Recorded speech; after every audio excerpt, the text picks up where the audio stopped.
Bienvenidos nuevamente a una charla del programa Transferencia de Conocimientos, organizado por la Red Global MX Capítulo España y la Universidad de Colima.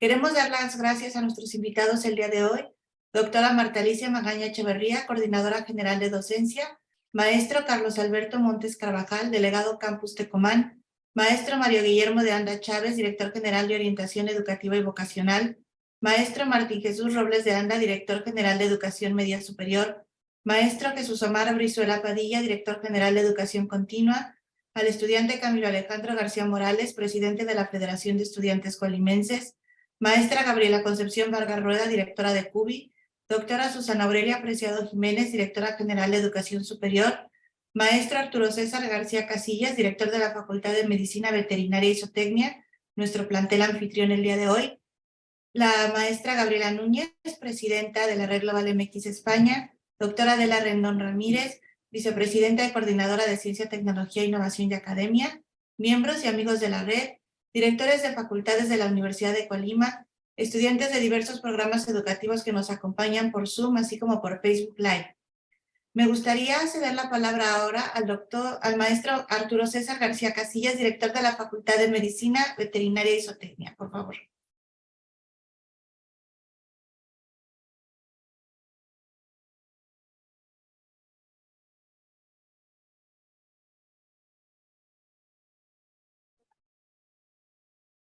¿Me escuchan, verdad?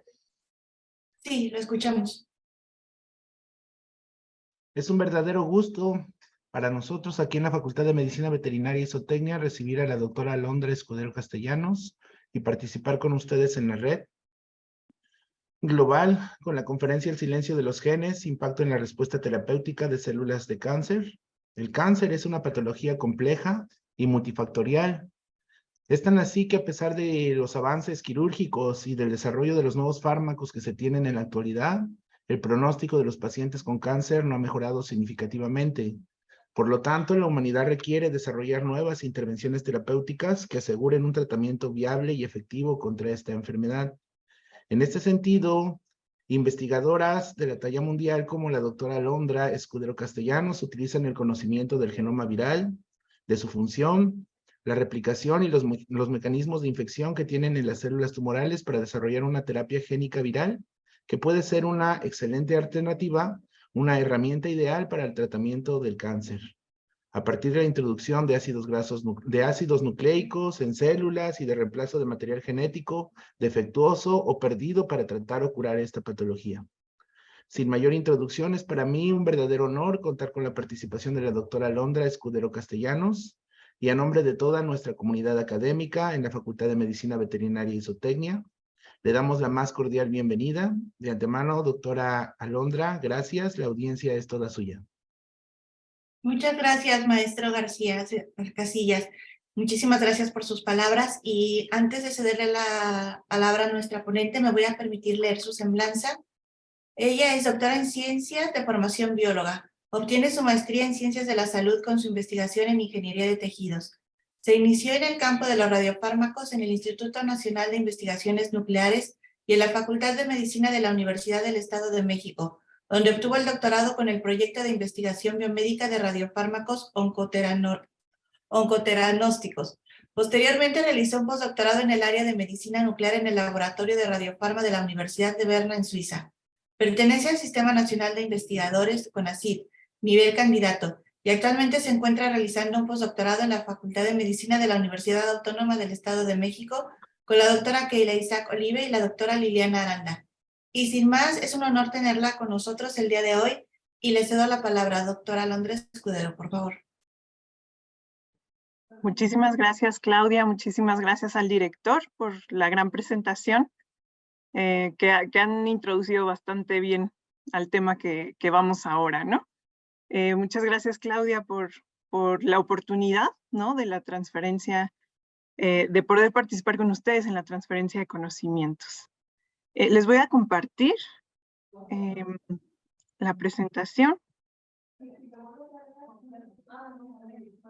No sin antes platicarles que estoy muy contenta de poder estar aquí con ustedes, porque gracias a este programa de la Red Mexicana de España, ¿no? Y este programa de transferencia de conocimientos, podemos llegar hasta ustedes y compartir todos los conocimientos que hemos logrado adquirir al paso del tiempo y que es muy importante que estudiantes, que jóvenes estudiantes conozcan, porque muchas veces no conocemos, no sabemos que podemos ir por esos rumbos, por esos caminos, y al abrirnos, ¿no? El panorama, esto nos ayuda a abrirnos muchísimo el panorama, y que ustedes puedan encontrar, ¿no? Algo que también les guste y les apasione. Si no es en este tema, pero que también les impulse a buscar lo que a ustedes les gusta. Entonces, bueno, vamos a empezar sin más con el tema del día de hoy. Muchas gracias a la Red Mexicana Global de Capítulo España y la transferencia de conocimientos. Y bueno, pues lo que vamos a hablar hoy es el silencio de los genes, el impacto en la respuesta terapéutica de células de cáncer. Antes que nada, ¿no? Yo les quiero compartir un poquito de lo que es el Instituto Nacional de Investigaciones Nucleares, que lo encontramos en el Estado de México, ¿no? Un poquito lejos, pero es un Instituto Nacional de Investigaciones Nucleares, en el cual, bueno, yo me formé como investigadora en maestría y doctorado gracias a la tutoría de la doctora Blanquelí Ocampo García, que tiene una pasión muy bonita por la investigación, ¿no? Y es un grupo muy bonito el que está haciendo investigación en este instituto. Y también la doctora Guillermina Ferro Flores, que es la investigadora principal y que es de las pioneras en desarrollar los radiofármacos en esta área. También tenemos una planta de producción en el INI, donde se producen los radiofármacos para gran parte del país, ¿no? Entonces es un instituto importante que no muchos conocemos. Pero les hablo de radiofármacos. ¿Qué es eso? Un radiofármaco, y que nos va a servir para entender también de lo que les vamos a hablar más adelante, pero es este radiofármaco compuesto, ¿no? De una molécula dirigida que va a acarrear un compuesto radioactivo, ¿no? Y esto va a ser dirigido como yo tengo una célula cancerosa, que vemos acá, ¿no? Tenemos la célula cancerosa, y esta célula cancerosa va a sobreexpresar cierto tipo de receptores. Cierto tipo de receptores que van a sobreexpresar solamente las células cancerosas, no las células sanas. Y eso nos permite que sea dirigido.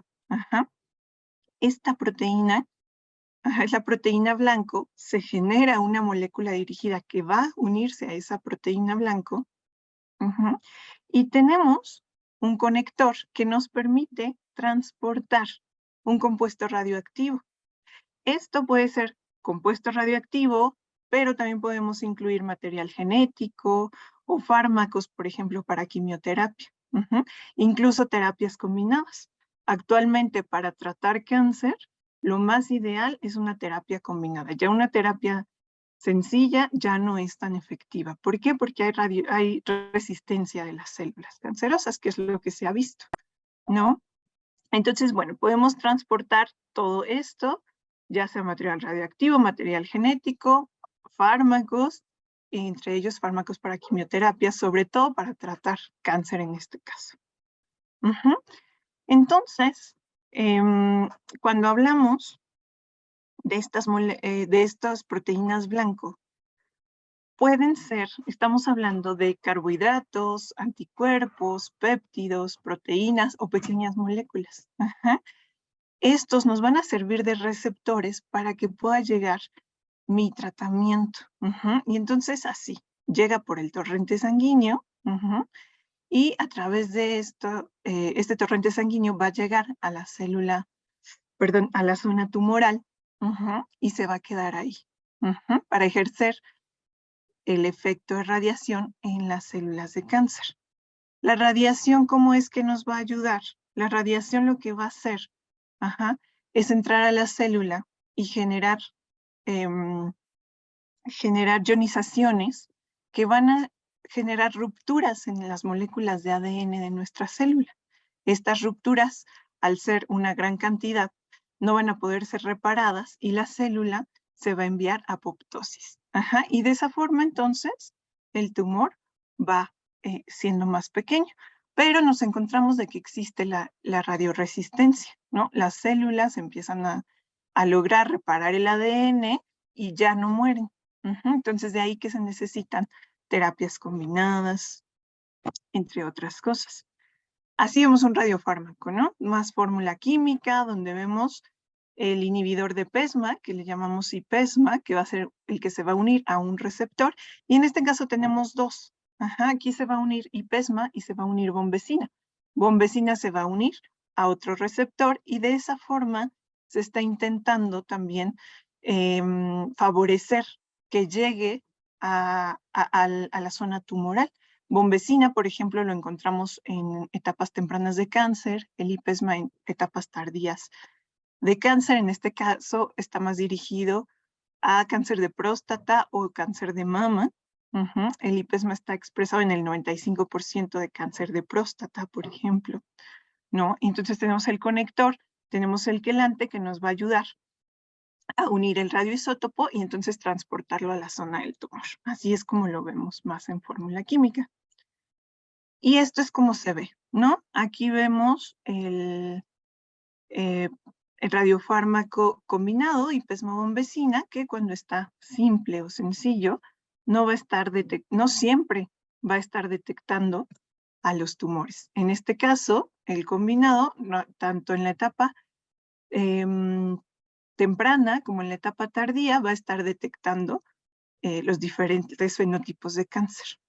De ahí la importancia de esto. Pero bueno, aquí es para que veamos cómo es que se ve. Estos son tumores inducidos y no los está detectando, ¿no? Bueno, más tarde yo pude realizar un postdoctorado en investigación de radiofármacos en el área de medicina nuclear en el INSE-Hospital en Berna, Suiza. Aquí trabajamos otro radiofármaco, el cual se unía a las proteínas de activación de fibroblastos en el cáncer. Aquí es como lo que se buscaba es cubrir mayor cantidad, ¿no?, de tipos de cáncer, porque aquí se está uniendo al estroma tumoral. Entonces, bueno, esto también el FAP se hace aquí, se hace en el ININ, también se ha realizado estudios de este receptor. Y bueno, eso es lo bonito, ¿no? Eso es lo bonito de poder tener estas experiencias de ir al extranjero y ver cómo es que hacen allá investigación, ¿no? Aprender cómo es que lo hacen allá, qué herramientas tienen, ¿no?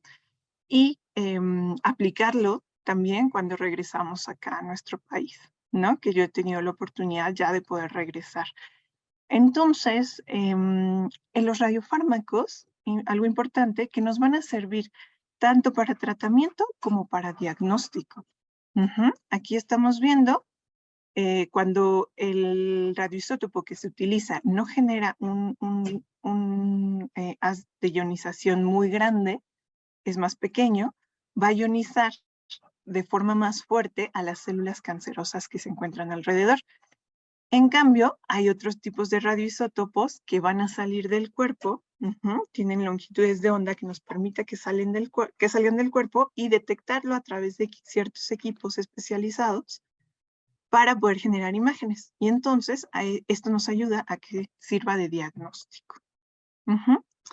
Bueno, y así es como lo vemos, ¿no? Por acá tenemos el tumor y vemos que se está detectando a diferentes horas, ¿no? A diferentes tiempos.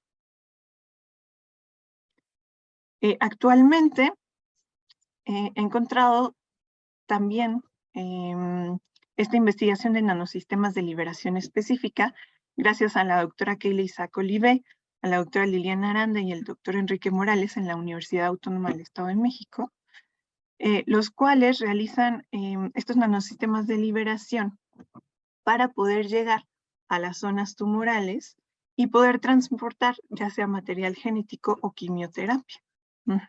Y esto nos va a ayudar contra la quimioresistencia o radioresistencia. Entonces aquí estamos generando algo a la par, ¿no? O sea, el radiofármaco nos ayuda, pero encontramos que también hay estas resistencias de las células cancerosas. Si aplicamos estos nuevos conceptos de nanosistemas de liberación específica, podemos combatir esta radioresistencia o quimioresistencia. Aquí tenemos, ¿no?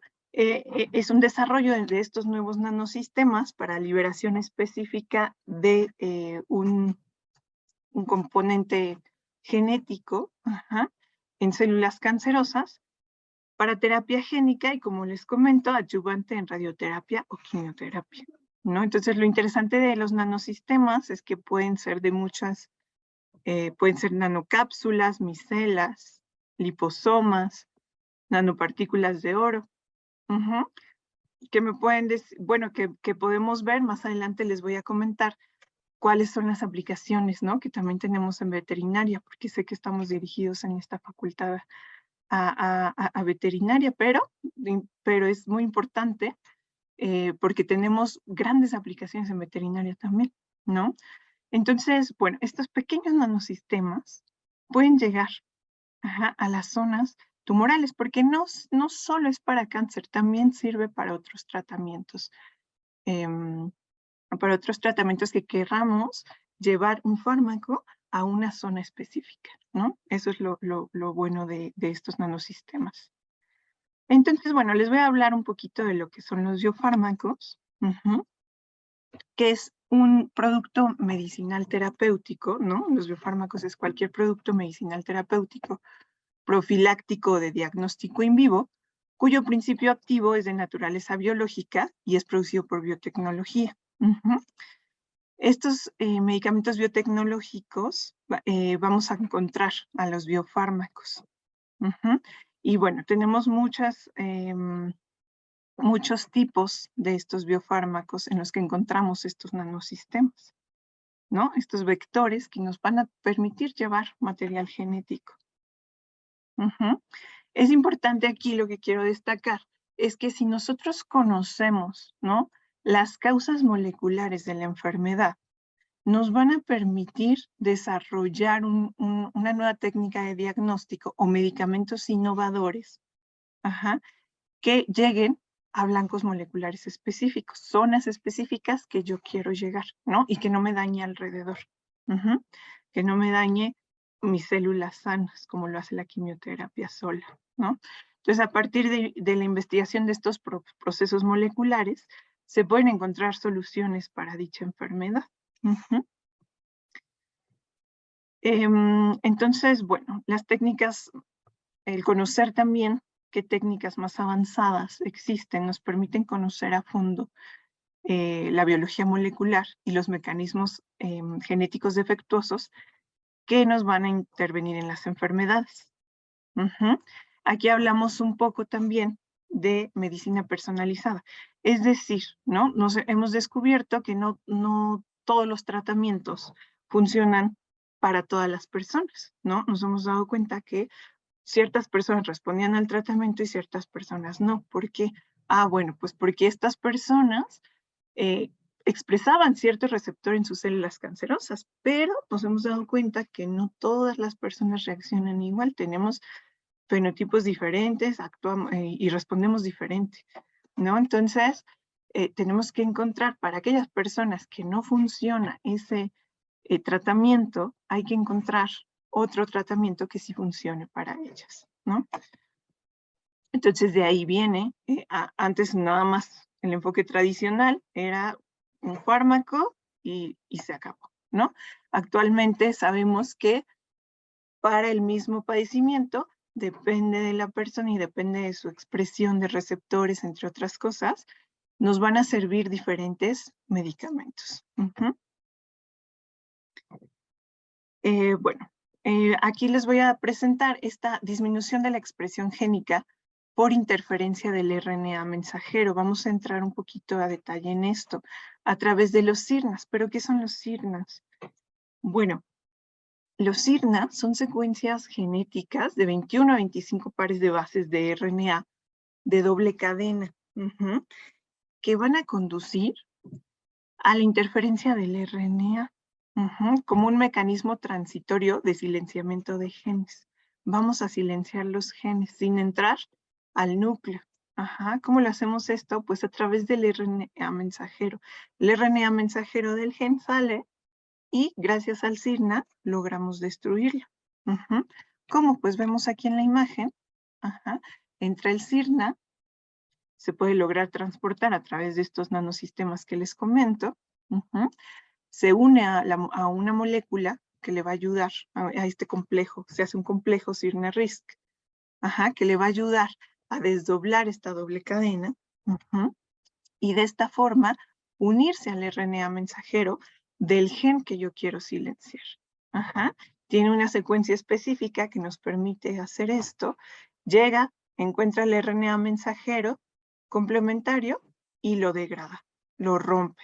Si yo ya no tengo mi RNA mensajero que llegue a mis ribosomas y que lo pase a proteína, ajá, que lo traduzca a proteína, entonces mi gen ya no va a tener efecto. Ujú. El efecto siempre es DNA, RNA mensajero, llega a ribosomas, pasa a proteínas y la proteína es la responsable de ejercer el efecto. Si ya no tengo la proteína, hay un silenciamiento génico. Ujú.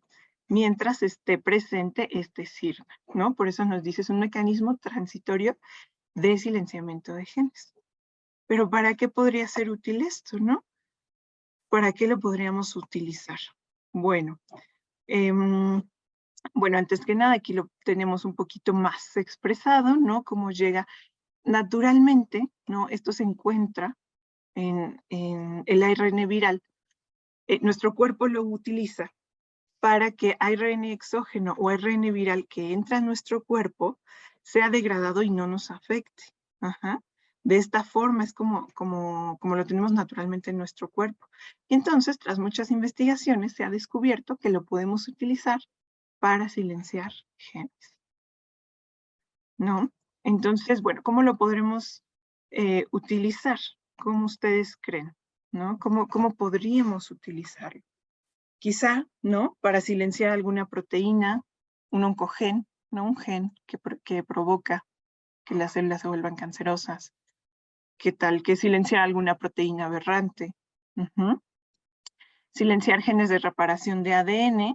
Esto es lo que actualmente yo estudio e investigo, que es silenciar los genes de reparación del ADN para reducir la quimiorresistencia o radioresistencia. Ajá. Si logramos reducir en las células cancerosas la quimiorresistencia y la radioresistencia y a la par transportamos quimioterapia o radioterapia, pues entonces las células van a lograr ser eliminadas sin estos efectos secundarios. Uh-huh.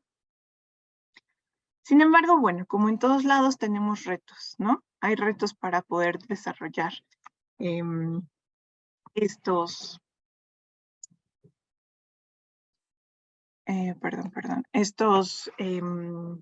esta utilización de estos siRNAs. Uh-huh. Como estamos hablando de material genético, necesitamos un acarreador, que ya dijimos que, bueno, tenemos los nanosistemas que nos pueden servir para acarrear, ¿no? ¿Por qué? Porque si nosotros tenemos el siRNA desnudo, libre, hay una rápida eliminación por riñones, hay una digestión de las endonucleasas, ¿no? Se puede secuestrar por la proteína plasmática a nivel sanguíneo, y que se ocupa un atrapamiento por la molécula RES. Sin embargo, bueno, si nosotros lo logramos transportar a través de nanosistemas de liberación, incluso dentro pueden ejercer, tenemos controles, ¿no? Nuestras células tienen controles para que, por ejemplo, los virus no nos ataquen tan fácilmente, porque los virus actúan de esta misma forma. Entonces, cuando nosotros tenemos estos nanosistemas de liberación, entran y pueden quedarse atrapados en endosomas. Si se quedan atrapados en endosomas, no logramos que lleguen a su punto de acción, ¿no? Entonces, bueno, necesitamos lograr un transporte de entrega eficiente que permita la llegada al sitio blanco, que no sea degradado por endonucleasas o exonucleasas. Y para conseguir estabilidad biológica, entonces, se han conseguido realizar estos transportadores o estos vectores, ¿no? Estos nanosistemas que les llamamos. Y bueno, tenemos diferentes tipos de transportadores. Tenemos los vectores virales, ¿no? Que nos comentaba su director al inicio. Y tenemos vectores no virales. Ajá. Los vectores virales, pues son virus que se modifican, ajá, para que funcionen como vehículo para introducir el ADN a la célula. Ujú. Y los vectores no virales son todas aquellas técnicas que nos van a permitir introducir el material genético por medios físicos o químicos. Ujú. Que bueno, tenemos dentro de los vectores virales retrovirus, adenovirus, principalmente, ¿no? Y tenemos dentro de los vectores no virales a vectores no poliméricos y vectores poliméricos, ¿no? Dentro de ellos los liposomas, que son altamente utilizados, las nanopartículas de oro también, que por su composición nos permiten generar importantes propiedades que nos ayudan, ¿no? A que llegue a atacar al cáncer. Y bueno, también tenemos los poliméricos como dendrímeros y micelas poliméricas un poquito más complejas, ¿no? Bueno, dentro de los transportadores vamos a encontrar también combinación de ellos, ¿no? Sistemas combinados, liposomas péptidos, liposomas polímeros, pero lo que quiero que veamos aquí es que aquí podemos, como ven en su interior, transportar ciertos fármacos, transportar radiación que se pueda unir a ellos, incluso algunos anticuerpos, entre otros, ¿no? Entonces, bueno, recientemente ya se han logrado, hay varios estudios que se han utilizado sirnas experimentales contra cáncer, principalmente de ovario, pulmón y de mama, y su objetivo es analizar el efecto de silenciamiento in vivo. Incluso ya hay ensayos clínicos, ¿no? Donde se están utilizando estos nanosistemas con transportación de sirna. Y bueno, este sirna, como vemos aquí, puede estar transportado en la parte fuera o como vimos acá, en la parte interna. Ajá. Entonces, bueno, como les comentaba, tenemos diferentes propiedades inherentes y barreras de entrega, ¿no? Donde tenemos, nos impide, nos va a impedir que el sirna sea transportado de forma desnuda, porque vamos a tener muchos efectos que no queremos. Ajá. Pero ¿cómo lo vamos a lograr esto? Si nosotros tenemos modificaciones químicas o estructurales en nuestro sirna, nos va a permitir transportar y nos va a permitir llevar a la zona target, a la zona de nuestro blanco molecular. Y vemos, ¿no? que a lo largo del tiempo se han logrado desarrollar, por ejemplo, liberación de fármacos, ¿no? Nanopartículas, y ahora, ¿no? En esto que estamos hablando de terapia génica. Por eso que ya se ha logrado esta parte. Simplemente las vacunas, ¿no? Que también tenemos gracias a todos estos desarrollos. Entonces aquí lo vemos cómo llega este nanosistema, ¿no? Esto nos ayuda a poder visualizarlo.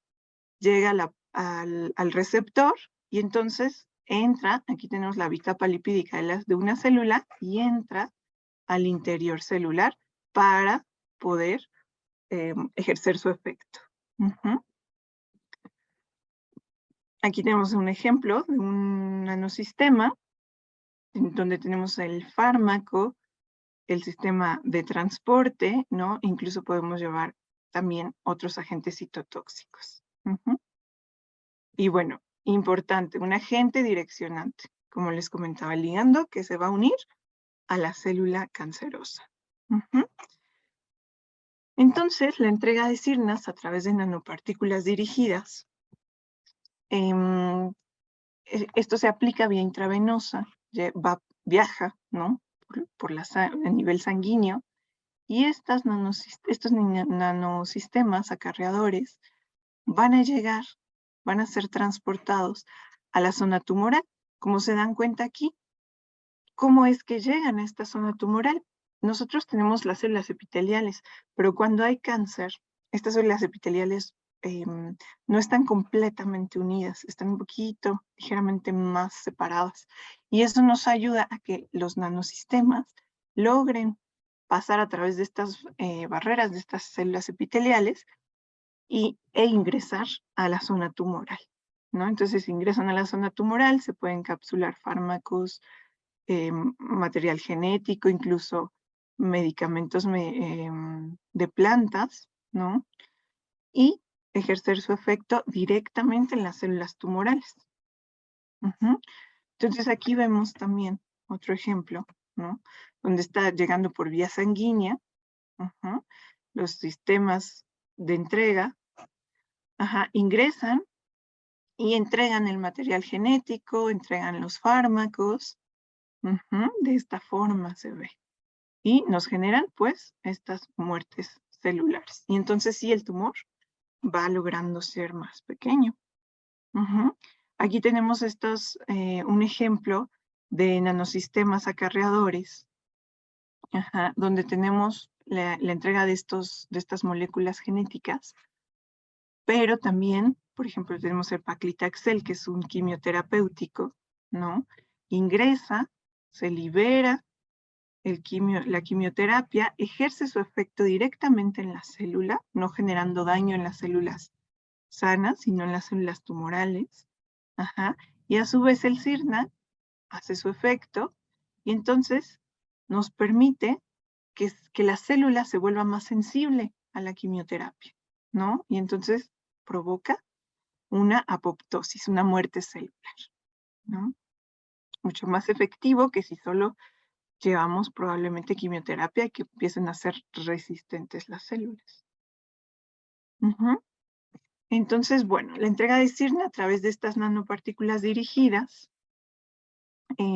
Aquí tenemos un ejemplo, ¿no? Lipoproteínas de alta densidad, donde tenemos estas paredes de lipídicas y adentro nos permite transportar el agente anticanceroso que va a estar dirigido gracias a estos componentes que les llamamos apolipoproteína. Pero no solo eso, también tenemos estos SNIDs que se llaman, ¿no? También nuevos que se llaman Sistema de Administración Autonanoemulsificantes, ¿no? Compuestos de lípidos, de surfactantes y cosufractantes que nos permiten acá, ¿no? Poder unir los fármacos o lo que vamos a transportar. Esto es importante que lo veamos en la imagen, ¿no? El sirna como estrategias de radiosensibilización. ¿Cómo es esto, no? Esto es lo que les comentaba, cuando nosotros tenemos un átomo que es radioactivo, lo que me genera son estas partículas alfa, estas partículas beta, y también partículas gamma, que las tenemos por acá. Cuando las partículas gamma, que son las que nos sirven para terapia, porque son de ondas que permiten salir del cuerpo, entran en contacto con la célula y entran en contacto con agua, nos van a generar radicales libres. Y estos radicales libres me van a romper el ADN. Y las partículas alfa y las partículas beta, que tienen una ionización más fuerte, pero no tan larga, me van a generar daño directo en el ADN. Entonces, de esta forma se generan estas rupturas. Sin embargo, encontramos que tenemos un gen que se llama RAD51, que nos va a ayudar en la ruptura de la doble cadena del ADN, es decir, ¿se daña? Bueno, pues entra el gen RAD51, el cual está más activo en células cancerosas, y lo repara. Repara ese daño y la célula no muere, ¿no? Entonces, el RAD51 se va a encontrar sobreexpresado en las células de cáncer. Sin embargo, pues ahí entra el sirna, que si degradamos ese RNA mensajero del gen RAD51, pues entonces nos va a inhibir que repare el ADN y por lo tanto, pues lo hace más sensible a la radiación ionizante. Ajá, o fármacos de quimioterapia, evitando entonces sí la resistencia a las terapias. Entonces, esto es cómo funciona. Y de aquí lo vemos como de forma muy fácil, ¿no? Entonces, establecer estos sistemas de terapia combinada nos permite totalmente contrarrestar los mecanismos de resistencia de las células cancerosas. Ajá, y entonces nos mejora totalmente la respuesta terapéutica. Nos está sensibilizando a las células de cáncer con esta terapia multimodal o combinada basada en terapia génica y radio o quimioterapia, ¿no? Actualmente en la universidad, en la UAM, el grupo de investigación ha preparado y caracterizado sistemas de HDL con sirna para inhibir el RAD51, ¿no? Sin embargo, bueno, también tenemos, aquí es la forma de producción, ajá, y tenemos otros sirnas que nos ayudan a detectarlo mediante fluorescencia, ¿no? Pero se han logrado generar para la entrega de estos sirnas. Ajá, también tenemos los sistemas SNITs, como les comentaba al inicio, estos sistemas autoemulsificantes que nos pueden estar transportando también los sirnas. Ajá. Para esto, pues les muestro un poquito de lo que es la investigación, donde se ven las células, ¿no? Con el sirna, como les comento, este sirna, el CI3, es fluorescente. Entonces, donde vemos fluorescencia es que el sirna está entrando. Entonces, efectivamente estamos viendo, sobre todo en esta parte de acá, necesitamos evaluar cuál sistema me va a llevar mayor cantidad de sirna a las células, ¿no? Entonces, sobre todo acá estamos viendo que está ingresando, ¿no? Vemos la fluorescencia dentro de las células. Aquí tenemos el núcleo en azul de DAPI, ¿no? Y acá vemos la fluorescencia del sirna. Aquí se hizo en cáncer de mama, células T47D,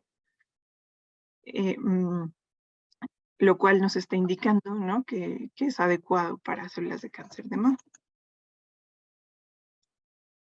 Por ejemplo, aquí tenemos un ensayo de viabilidad celular, ¿no? Estamos viendo qué cantidad de células se están eliminando con los diferentes tratamientos, y efectivamente, ¿no?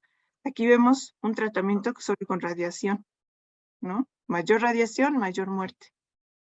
Pero aquí estamos viendo ya que generamos a través de la sensibilización de las células cancerosas una radiación, con una radiación similar tenemos una muerte celular mayor, y sobre todo con los SNITs tenemos una muerte celular mayor, más del doble, que solamente con radiación. Entonces esto es importante de notar. ¿Qué aplicaciones tenemos en veterinaria?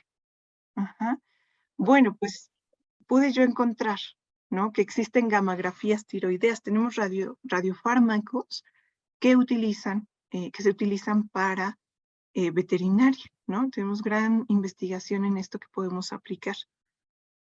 Por ejemplo, aquí tenemos una gammagrafía tiroidea en un gato con disminución de las hormonas tiroideas, ¿no? Nos permite generar un diagnóstico. Por ejemplo, el utilizarlo con tecnesio, ¿no? Y entonces aquí vemos que el principal radiofármaco utilizado en pequeños animales es este 99M tecnesio, que bueno, nos está indicando la molécula, que es el receptor, el ligando que se va a unir al receptor de nuestra zona a la que queremos llegar, en este caso una gammagrafía, ¿no? También tenemos liberación controlada de fármacos, tenemos estos nanosistemas, que nos permite la liberación controlada de fármacos, la llegada de los fármacos, ¿no? Estos nanosistemas pueden mejorar las propiedades de absorción de un fármaco y pueden permitir que lleguen al sitio enfermo sin afectar las zonas circundantes sanas, ¿no? Y además, como dijimos, que sea dirigido, ¿no? Entonces es específico. Y tenemos todos estos nanosistemas, ¿no? Liposomas, nanopartículas metálicas, micela. Ajá. Esta es una aplicación muy interesante. Son nanopartículas de oro, ajá, que mediante láseres se genera calor. Las nanopartículas de oro llegan por terapia dirigida a la zona del tumor y mediante aplicación de láser se va a generar calor.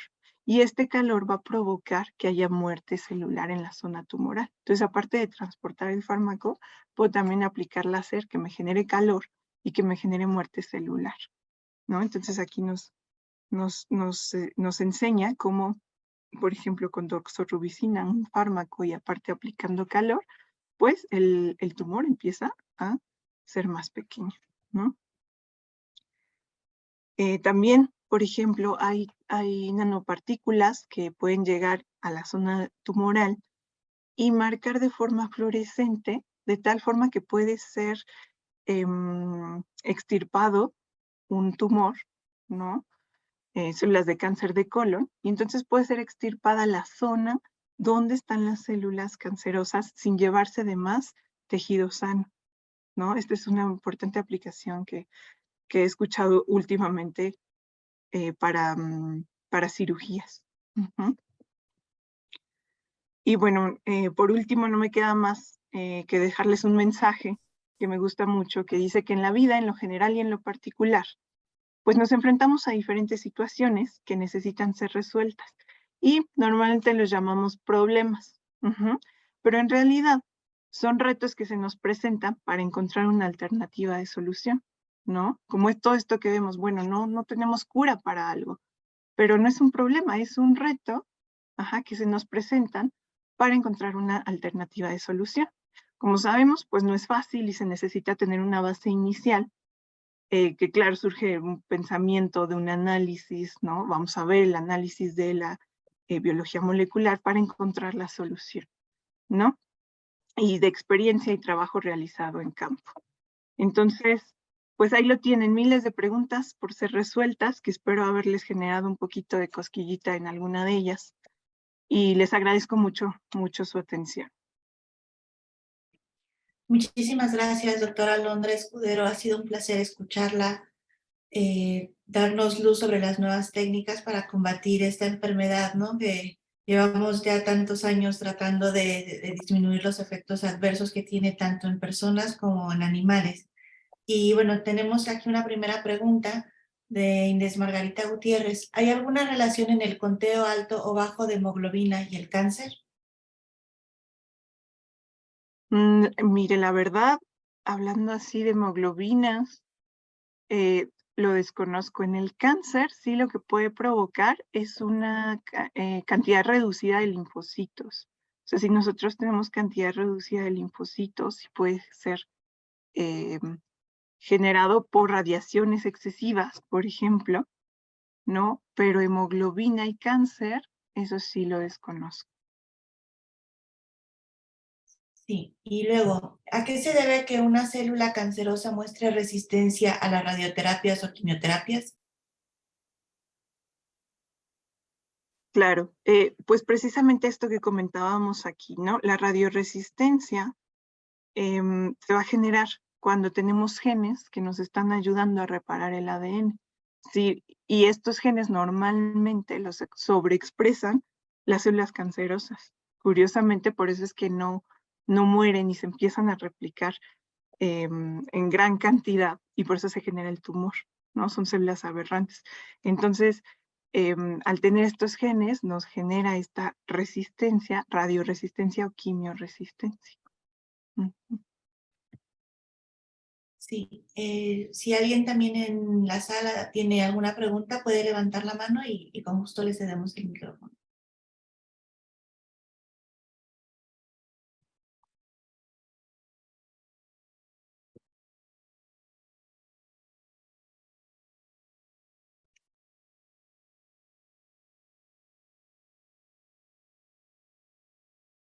Me parece que ahí está Aula.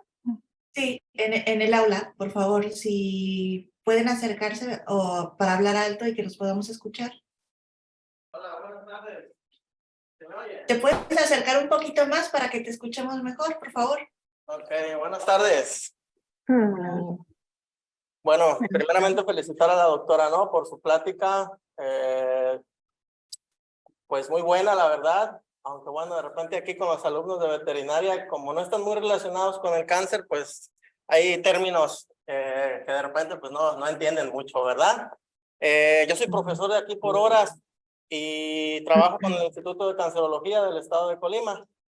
En la actualidad estamos queriendo hacer un estudio en perros para una enfermedad que se llama tumor venéreo transmisible. Es un cáncer que es muy parecido al papiloma humano. Entonces lo que nosotros queremos usar es un listado tumoral más el fármaco que se usa tradicionalmente, que es el sulfato de vincristina. Entonces te quería preguntar, en tu experiencia, doctora, ¿has trabajado con el uso de lisados tumorales como coadyuvante al tratamiento de cáncer? En específico nos vamos a basar en sarcomas, que son los más parecidos, y papilomas en el humano a esta enfermedad en perros. No sé, ¿qué me podrías decir de eso? Claro, muchas gracias. Muchas gracias por tu pregunta.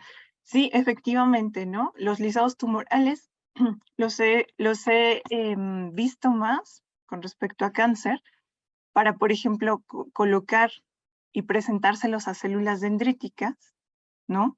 Se le coloca células dendríticas, se hace presente, se identifica como un antígeno, ¿no?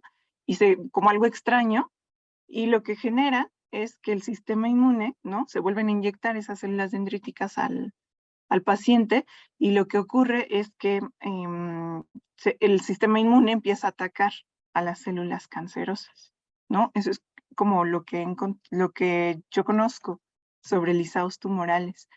Y para, por ejemplo, como el VPH, como ese tipo de virus que nos generan cáncer, ¿no?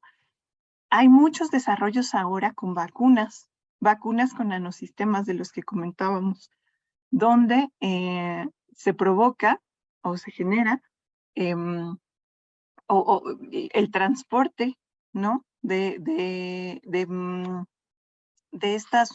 estos nanosistemas para que lleguen a la zona del tumor. También lo he visto bastante. Muchas gracias. ¿Alguna otra pregunta?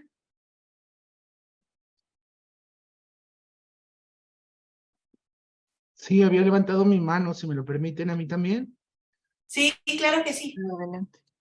Doctora, un gusto escuchar su plática y de verdad agradecerte mucho esta facilidad que tienes para poder transmitir tu conocimiento a un nivel que sea tan sencillo para asimilar por mis estudiantes de veterinaria, que pueden ver claramente los conceptos que han visto en cada una de sus materias de replicación de ADN, la transcripción de ARN mensajero, la participación de estas hebras en los ribosomas, la traducción proteica como lo expusiste con claridad y con una sencillez envidiable, y cómo después estas proteínas son las que codifican todas las funciones de las células enzimáticas y demás, y cómo en el caso del cáncer, de manera muy sencilla, este proceso se ve afectado y por eso se observan diferentes patologías. Y la técnica que utilizas para silenciar, el título de tu ponencia muy interesante también, silenciar estos genes por la inhibición parcial de la expresión de este gen de interés, específicamente en el cáncer,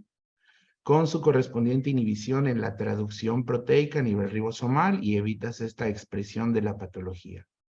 Entonces, una facilidad para explicar tu tema envidiable, de veras. Me encantaría que muchos de los profesores de las universidades tuvieran esta facilidad también. En este caso, solamente preguntarte una duda que tengo. En este caso, entiendo por las moléculas que presentabas en tus esquemas que están cargadas negativamente, de ahí la dificultad que tienen para atravesar la membrana fosfolipídica. Y de los elementos que pones para el empaquetamiento, veo que la mayoría son lipídicos catiónicos. A veces tenemos problemas ahí en veterinaria, porque como tenemos un complejo mayor de histocompatibilidad en las células, y cuando tienen lípidos y carbohidratos, desencadenan una respuesta alergénica, una hipersensibilidad. ¿No han ustedes considerado la posibilidad de utilizar como transportadores anticuerpos, ligandos, algo que sea un poco más específico para la respuesta antígeno-anticuerpo, que por ahí entrara con anticuerpos? Claro. Muchas gracias, Arturo. Muchas gracias por todos tus comentarios y efectivamente tengo pasión por poder explicarles a los alumnos de forma que lo entiendan, no con complejos o términos que a veces son muy complicados y que entonces que sea un poquito más fácil para ellos, que les interese, ¿no? Y que les guste y sobre todo que entiendan textos que ellos pueden leer y entonces sí generar algo, como generar una mentalidad, ¿no? Donde ellos puedan desarrollar nuevos fármacos, nuevos desarrollos tecnológicos y que vean que no es fácil, no es tan difícil como a veces no lo hacen creer, ¿no? Entonces, bueno, por ese lado. Y que hayamos utilizado anticuerpos, en mi experiencia no. Sí he leído mucha cantidad de artículos al respecto, donde efectivamente, y todo lo que me estás diciendo conoces del tema muchísimo, ¿no? Porque me estás diciendo efectivamente tengo un transportador negativo, se coloca en liposomas, sobre todo catiónicos, bien lo mencionas, pero en ocasiones nos hemos topado con que tengo liposomas que son negativos y mi CIRNA es negativo. Entonces lo que hacemos es que el CIRNA lo cargamos, le ponemos polilicina, por ejemplo, o quitosano, estamos buscando hacer complejos para que se vuelva positivo y entonces se pueda absorber por mi liposoma negativo, ¿no? Entonces ese es un reto que tenemos ahorita, de que sí lo absorba, porque no hay una gran absorción debido a este problema. Y para transportar, por ejemplo, ¿no? Tenemos unos receptores que efectivamente tenemos un receptor, por ejemplo, RGD, que pueda unirse a la célula, pero ahí podríamos poner un anticuerpo que pueda unirse y pueda llegar, ¿no? A la célula cancerosa, Y ya efectivamente. tendrías la especificidad antígeno-anticuerpo propia de la patología.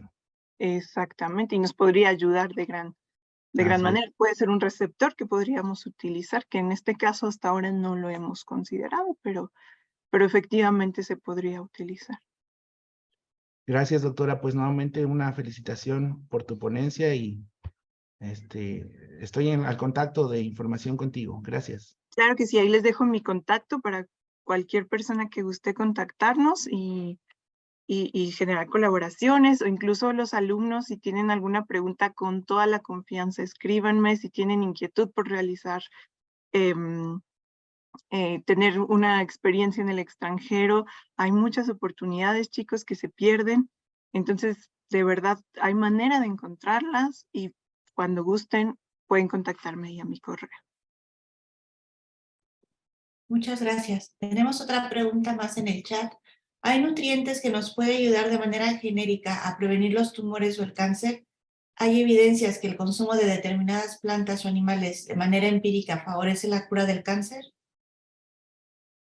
Sí, bueno, como sabemos, hay actividades que podemos no realizar, ¿no? Para que tengamos un cuerpo más sano, ¿no? Lo que ya sabemos, no fumar, no tomar, hacer ejercicio, ayuda muchísimo a que, por ejemplo, no tengamos radicales libres y que no se generen rupturas en el ADN y que no se genere, pues, células aberrantes y, pues, de ahí el cáncer, ¿no?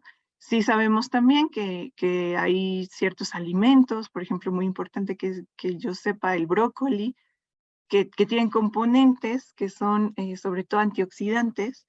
Los antioxidantes nos van a ayudar mucho a combatir el cáncer, y los radicales libres, por el contrario, nos van a, todo lo que es grasoso y frito, tiene muchos radicales libres, entre otras cosas, nos van a provocar pues mutaciones y daños en el ADN, y entonces eso nos genera, por lo tanto, estas células cancerosas, ¿no? Sí sabemos que hay estas, también hay plantas medicinales, quizá que hay grandes estudios científicos que nos pueden ayudar, ¿no? A mejorar esto del cáncer y sobre todo lo que les comento es a prevenirlo, ¿no? Mantener una vida saludable para prevenirlo. Muchísimas gracias. No sé si hay una pregunta más o podemos ir cerrando ya la la charla.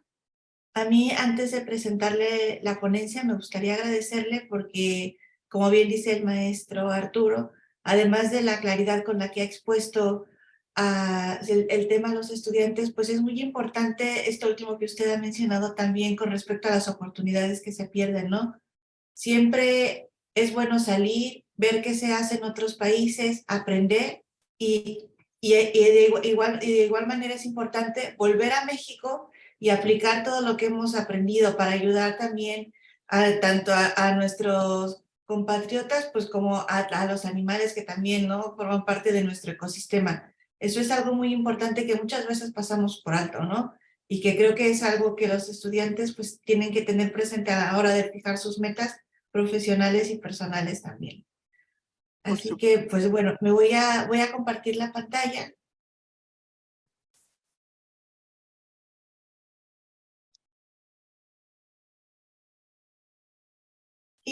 Y bueno, la Universidad de Colima otorga la presente constancia a la doctora Alondra Escudero Castellanos por impartir la conferencia magistral El silencio de los genes, impacto en la respuesta terapéutica de células de cáncer, realizada el 19 de mayo de 2023, con una duración de 1 hora y valor curricular en el marco del programa institucional de charlas divulgativas Red Global MX, Capítulo España, Universidad de Colima. Y firman al calce el maestro Jesús Omar Brizuela Padilla, Director General de Educación Continua de la Universidad de Colima, la doctora Adela Rendón Ramírez, coordinadora del programa de transferencia de conocimientos, que desafortunadamente el día de hoy está un poco indispuesta y no nos ha podido acompañar, pero les manda a todos un gran saludo. Muchísimas gracias.